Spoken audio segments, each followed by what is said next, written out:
நான் ஏரிக்கர மேலிருந்து 8 தேசம் பார்த்திருந்து ஏதி கேள்வி காத்திருந்தேன் காணல. மணி 7 8 ஆன பின்னும் ஊரடங்கி போன பின்னும் சோறு தண்ணி வேணும்னு தோணல.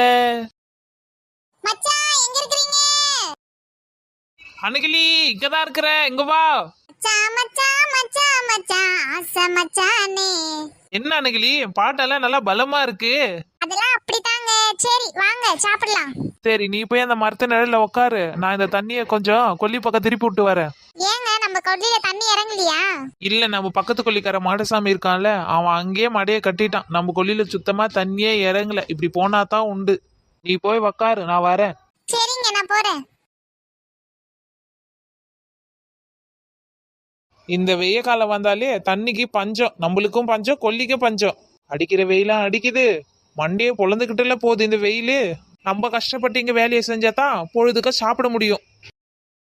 ஏப்பா சோக்கு ஏந்திருப்பா. என்னன்னு உன் கொல்லி பக்கம் தண்ணி பாயுதா? எங்கப்பா பாயுது? ஒன்னும் பாயல. இந்த வெயிலுக்கு தண்ணி எல்லாம் பூமியில தான் இழுத்துக்குது. ஒன்னும் கொல்லியில பாயிற மாரி தெரியல. எங்கப்பா, நானும் இந்த பக்கம் தான் மடியை கட்டிக்கினுக்குறேன். சரி சரி, உன் கொல்லிய ரவை பாசிட்டு அப்படியே என் கொல்லி பக்கம் ரவை மடியை திருப்பி விடு. நான் போய் வீட்டுக்கு சாப்பிட்டு வரேன். சரிண்ணே, நீ போ. சரி, வெயில் இருக்கும்போதே நம்ம போய் சாப்பிட்டு வந்துடலாம். வெயில் குறைவானதும் நம்ம வந்து கொல்லியில வேலையா பார்க்க வேண்டியதான். மச்சான் வந்து உட்காருங்க. என்ன சாப்பாடு அன்னைக்கு எடுத்துன்னு வந்திருக்க? உங்களுக்கு ரொம்ப பிடிச்ச மோர் கஞ்சி இந்தாங்க. கொண்டா. அப்புறம் இந்தாங்க தொட்டுக்க நல்லா வாழை கருவாடை வறுத்து எடுத்துன்னு வந்திருக்கேன், சாப்பிடுங்க. கஞ்சி நல்லா இருக்கு. நல்லா பழைய சோறு போட்டு கஞ்சி எடுத்தாந்து இருக்க, நல்லா இருக்குது. ஆமாங்க, உங்களுக்கு பிடிக்கும்னு தான் நைட்டு சாப்பாட மோர் ஊத்தி வச்சிருந்தேன். சரி. இந்த விஷயத்த இப்ப சொன்னதான் கரெக்டா இருக்கும். அப்பதான் இந்த மனுஷனுக்கு புரியும். ஏங்க உங்களுக்கு நம்ம ஊர்ல நடக்கிற கதை தெரியுமா? உங்களுக்கு ஏன் அந்த கதையெல்லாம்? ஊர்ல நடக்கிற கதை நம்மளுக்கு எதுக்கு? ஏங்க நம்ம வசந்தி இருக்கால்ல, வசந்தி, ஆமா, அவங்க வீட்டுக்காரு 15 பவுன்ல தங்க சரடி எடுத்துட்டு வந்திருக்காரு. அத போட்டுக்கிட்டு என் முன்னாடி வந்து இப்படி என்றா அப்படி இருந்தா ஓவரா பில்டப் பண்றா. குந்தானி ஏதோ பிளான் போட்டுட்டா. சொல்லு.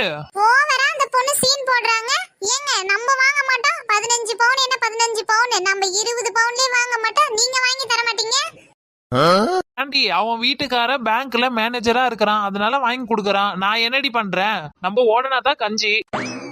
அதுக்கு உங்களை நம்பி தானே நான் வந்தேன். நீங்க தானே எனக்கு இதெல்லாம் வாங்கி தரணும். அன்னைக்கு சொன்னீங்க ஆசைப்பட்ட பொருள் எல்லாமே நான் வாங்கி தரேன்னு சொல்லிட்டு. கோவப்படாத அன்னைக்கிளி, கோவப்படாத. நான் சொல்றத காது கொடுத்து கேளு. நான் உனக்கு வாங்கி தரமாட்டேன்னு சொல்லல. நம்ம நிலைமைய எப்படி இருக்குது நீ யோசிச்சு பாரு. அதுக்கு இப்ப நீங்க என்ன சொல்ல வரீங்க?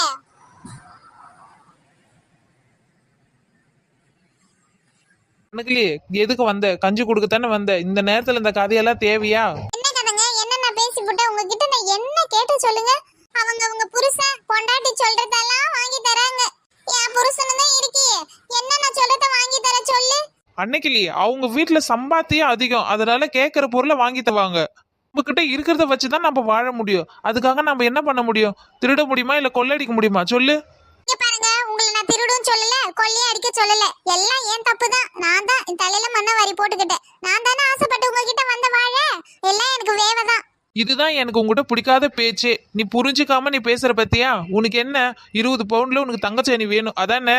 எப்ப எடுப்பட்டாவது நான் வாங்கி தரேன் உனக்கு, புரியுதா? ஆனா கொஞ்ச நாள் பொறுத்துக்கோ, புரியுதா? இருக்கிற கடந்தொல்லி எல்லாம் போட்டோ நான் உனக்கு வாங்கி தரேன். ஆமா, இவர் இருக்கிற கடத்தெல்லாம் அடிச்சிட்டு இவர் எனக்கு தங்கச்சேனி வாங்கி கொடுத்துருவாராம். பாரு அன்னைக்கிளி, நம்ம 2 பேருமே இப்படி கோவப்பட்டுக்கணும் தான் நம்மளால ஒண்ணுமே சாதிக்க முடியாது. நம்ம 2 பேருமே முன்னேறணும்னா பொறுமையும் வேணும், அதுக்கேத்த மாதிரி அவசரப்படக்கூடாது. பாரு அன்னைக்கிளி, நீ ஆசைப்படுறதுல தப்பு இல்ல, ஆனா நம்ம நிலைமையை பொறுத்து நீ ஆசைப்படணும். 20 சவர நகை வாங்கி என்ன பண்ண போற? பீரோல தான் வைக்க போற. என்னைக்கு போட போற? டெய்லியுமா போட போற? கிடையாது, என்னைக்கோ ஒரு நாள் தானே போட போற. அது ஒரு மூலையில தானே இருக்க போகுது. அதை விட்டுட்டு நம்மளுக்கு வர வருமானத்துல நம்ம செலவு போக கொஞ்சம் பசங்களுக்கு எடுத்து நம்ம வைக்கணும். ஏன்னா நம்ம வச்சிருக்கிறது 2மே பொட்ட பசங்க. படிக்க வைக்கணும், படிப்பு முடிச்சுட்டு கல்யாணத்துக்கு சேர்க்கணும். நம்ம இப்பத்துல இருந்தே சேர்க்க ஆரம்பிச்சாதான், ஒன்னா சேர்த்தாதான் நம்ம நாளைக்கு கடன் இல்லாம கல்யாணம் பண்ணலாம். அதை புரிஞ்சு நடந்துக்க அன்னைக்கிளி. நம்மளுக்கு வருவாய் அதிகமா இருந்தா கண்டிப்பா நீ கேட்கறது என்ன, உன்னை கேட்காமலே நான் உனக்கு எல்லாமே செய்வேன். உனக்கு என்னை பத்தி தெரியும்ல. சரி சரி, இப்ப பாரு அன்னைக்கிளி, எனக்கு உன் மேல கோவம்லாம் கிடையாது. ஆனா நீ புரிஞ்சுக்காம சில விஷயம் பண்ற, அதுதான். சரிங்க, எனக்கும் தெரியும் நீங்க எதுவா இருந்தாலும் எனக்கு வாங்கி தருவீங்கன்னு. ஆனா நான் கொஞ்சம் பேராசை புடிச்சிட்டேன். நம்மளுக்கு 2 பொம்பளை பசங்கள ஆயிடுச்சு. நம்ம அந்த பசங்களை கரை சேர்ப்போம். அதுக்கப்புறமா நம்ம தேவையானதை நம்ம செஞ்சுப்போம். உன்ன மாதிரி புரிஞ்சுக்கிற பொண்டாட்டி யாருக்குன்னா கிடைச்சா ரொம்ப கொடுத்து வச்சவங்க தெரியுமா? எனக்கு கிடைச்சிருக்கு. நான் ரொம்ப கொடுத்து வச்சவன். சரிங்க மக்களே, நம்ம சேனலை எல்லாரும் சப்ஸ்கிரைப் பண்ணிட்டு பாருங்க. இந்த மாதிரி பிரச்சனை உங்க வீட்லயும் இருந்துச்சுன்னா கமெண்ட் பாக்ஸ்ல கமெண்ட் பண்ணுங்க.